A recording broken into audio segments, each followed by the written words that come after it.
नमस्कार। आज हम बात करने वाले हैं भारत की एक बहुत पुरानी और मुश्किल लड़ाई के बारे में, टीबी के खिलाफ जंग। ये हमारे समय की सबसे बड़ी पब्लिक हेल्थ चुनौतियों में से एक है और भारत इस लड़ाई के बिल्कुल केंद्र में है।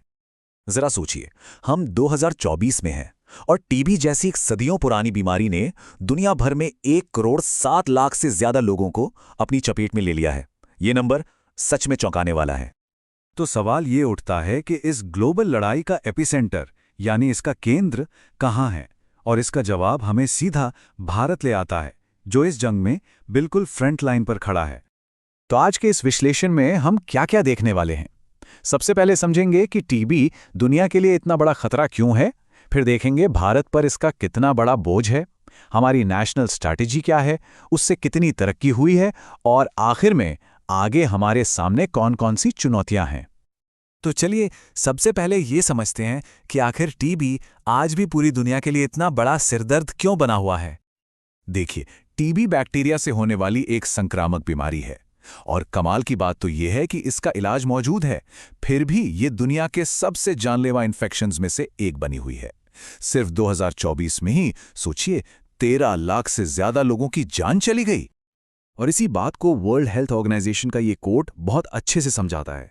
वो कहते हैं कि हाँ, डायग्नोसिस, ट्रीटमेंट और इनोवेशन में तरक्की तो हुई है, लेकिन जो पुरानी चुनौतियां हैं और इलाज तक पहुंच में जो गैर बराबरी है, वो हमारी सारी मेहनत पर पानी फेर सकती है। तो चलिए अब फोकस करते हैं भारत पर और समझते हैं कि यहाँ ये चैलेंज कितना बड़ा, कितना विशाल है।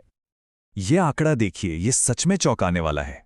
दुनिया में जितने भी टीबी के मरीज हैं, उनमें से 1/4 यानी पूरे 25% अकेले भारत में हैं। और यही वजह है कि अगर भारत इस जंग में सफल होता है तो इसका असर पूरी दुनिया पर पड़ेगा। भारत ने एक बहुत ही एम्बिशियस, एक बहुत बड़ा टारगेट सेट किया था 2025 तक टीबी को खत्म करने का। यह ग्लोबल टारगेट से भी 5 साल पहले था, लेकिन अफसोस हम उस लक्ष्य से अभी भी काफी दूर हैं और देश आज भी इस बीमारी से जूझ रहा है। तो सवाल उठता है कि आखिर भारत में टीबी को जड़ से मिटाना इतना मुश्किल क्यों साबित हो रहा है। देखिए, इसके पीछे कोई एक वजह नहीं है, बल्कि कई सारी उलझी हुई वजहें हैं, जैसे कि ड्रग रेजिस्टेंट टीबी, यानी वो टीबी जिस पर दवाएं बेअसर हो जाती हैं। फिर खासतौर पर हमारे ग्रामीण इलाकों में हेल्थ केयर का उतना मजबूत ना होना, गरीबी, सामाजिक आर्थिक असमानता और हाँ, इस बीमारी से जुड़ा सामाजिक कलंक भी एक बहुत बड़ी रुकावट है। तो अब देखते हैं कि इन सब चुनौतियों से निपटने के लिए भारत ने आखिर क्या कदम उठाए हैं, क्या स्ट्रैटेजी अपनाई है। देखिए, भारत की जो स्ट्रैटेजी है वो मल्टी प्रॉन्ग्ड है, मतलब कई मोर्चों पर एक साथ हमला। इसमें जो सबसे ज्यादा जोखिम वाले लोग हैं, उनकी बड़े पैमाने पर स्क्रीनिंग हो रही है। तेज टेस्टिंग और डायग्नोसिस के लिए एक बहुत बड़ा लैब नेटवर्क बनाया गया है। यहां तक कि कम्युनिटी स्क्रीनिंग के लिए एआई वाले एक्सरे का भी इस्तेमाल हो रहा है। और सबसे जरूरी, इलाज को डिसेंट्रलाइज किया गया है, मतलब 1,78,000 से भी ज्यादा लोकल हेल्थ सेंटर्स के जरिए इलाज लोगों के करीब लाया जा रहा है। और हाँ, मरीजों को फाइनेंशियल और न्यूट्रिशनल सपोर्ट भी दिया जा रहा है। ये फाइनेंशियल सपोर्ट वाली बात बहुत जरूरी है। पहले मरीजों को हर महीने 500 रुपए मिलते थे, अब उसे बढ़ाकर 1,000 रुपए कर दिया गया है।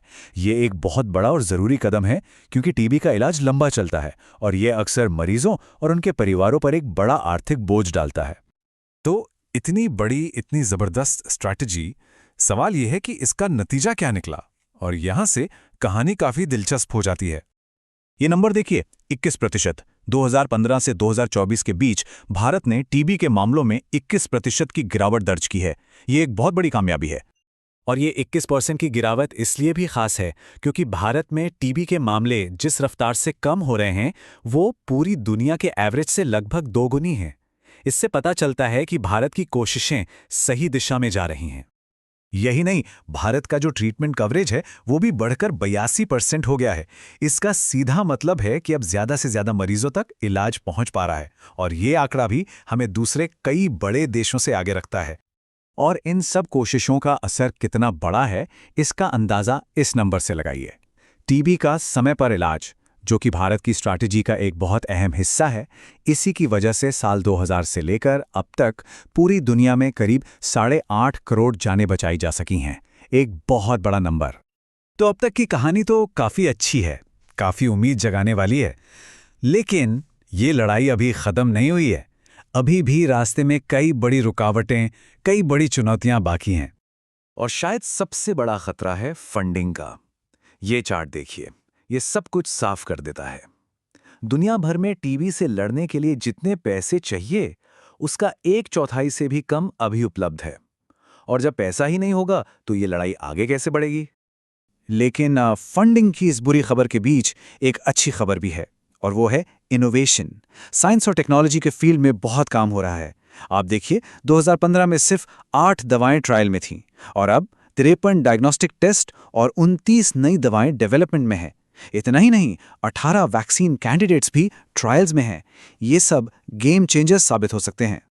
तो एक तरफ हमारे पास नए नए टूल्स हैं, नई उम्मीद है, लेकिन दूसरी तरफ फंडिंग लगभग ठप पड़ी है। तो सवाल यही रह जाता है, क्या हम अपनी ये सबसे पुरानी महामारी के खिलाफ जंग सिर्फ नई टेक्नोलॉजी के भरोसे जीत सकते हैं, बिना जरूरी फंड्स के? और यही वो सवाल है जो इस पूरी लड़ाई के भविष्य को तय करेगा।